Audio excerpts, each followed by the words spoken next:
Mars. Hello, Mars. Ano ulit yung pinag-usapan natin kanina? Is there something bothering you? Hello, Miss Felma? Kumusta na pala yung daddy mo? Nagising na po siya after ng surgery. Salot kang babae ka? Tantanan mo na kami. Stop na. Walang iya ka! Mamatay ka na sana! The MRI results showed a significant damage to the spinal cord. This means paralysis from waist down. Come back here! You cure me!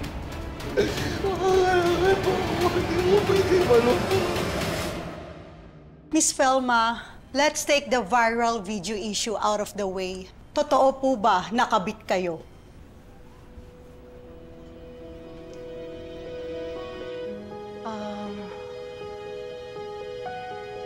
Makakatulong siguro kung ilagay natin yung pangyayari sa tamang konteksto. Hindi ako kasal sa tatay ng 3 kong anak. Pero matagal kami nagsama bago siya umalis. Sa Saudi sila nagkakilala at nagpakasal ng asawa niya ngayon. Ganun lang kasimple. Hindi ako kabit. Dahil una sa lahat,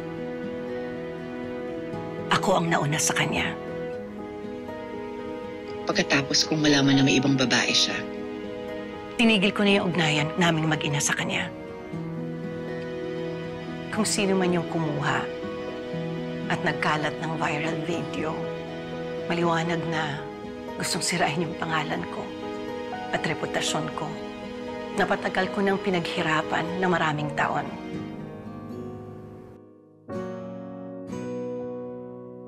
Sa lahat ng mga nangbash at nambuli sa akin, at sa mga anak ko, sa lahat ng nag-grab, nag-repost, at gumawa ng memes para pagtawanan ako sa social media.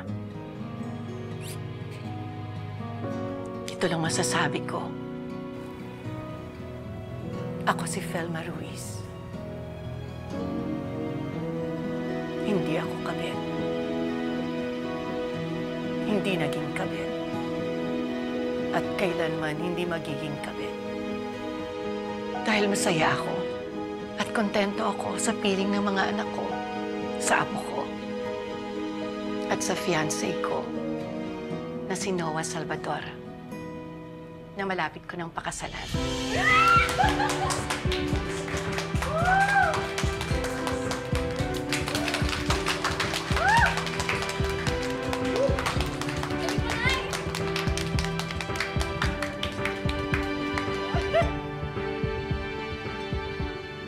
Again, Miss Felma, ipapa-edit ko agad ang match. And I'll inform you kung kailan namin i-upload sa YouTube channel ko. Salamat din sa Abby at sa lahat ng team. Thank you. Ingat kayo. Thank you. Bye. Thank you. Thank you. Thank you. Salamat. Thank you.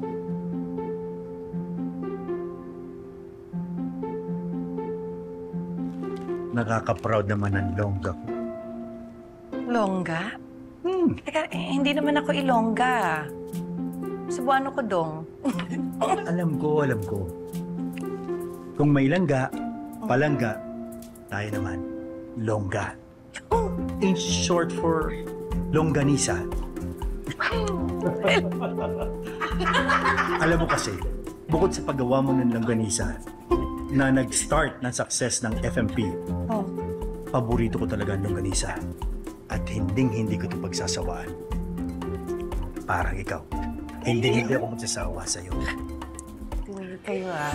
Sus! O, ito lalo na to. Ikaw, bunso ah. Kilig-kilig ka dyan. Bakit? Pero tignan na lang natin talaga kung i-bash ka pa at i-bully ka sa school pag napanood nila tong interview ni nanay. Di ba, Nay? Nako ate, subukan lang talaga nila. Lalabanan ko na sila. Di ba, Team Longga? Sayang nga na si Tetay may pasok. Nandito dapat sila ni Daisy. Pandaw sila ni Miss Abby. Kala ko ng longga. Nako, sa inyong lahat ha, maraming salamat. Mars, thank you. Alam niyo kung hindi dahil sa inyong lahat, alam niyo, nagkaroon ako ng confidence sa interview dahil sa lakas ng loob na binibigay niyo sa akin. At ako naman. Masaya? Dahil proud mong binanggit ang pangalan ko na fiancé mo at malapit mo ng pakasalan. Pero alam mo, ako naman yung madaling kausap. Gusto mong madaling na natin ang kasalan. Tumigil niya kayo. Ibababa ko na to.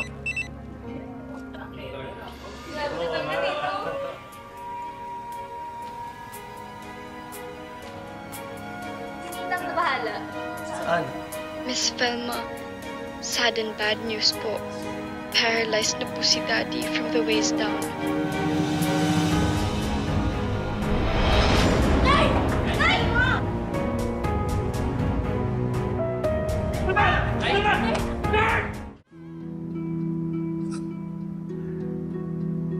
Nay? Nay, kamusta po kayo? May masakit pa po ba sa inyo? Nay, gusto niyo dalhin namin kayo sa hospital kahit na-check na kayo dito? Nay, totoo, bakit po kayo hinimatay? Alam ko na, hindi ka na naman kumain sa oras. O yan, tingnan mo ang nangyari sa'yo.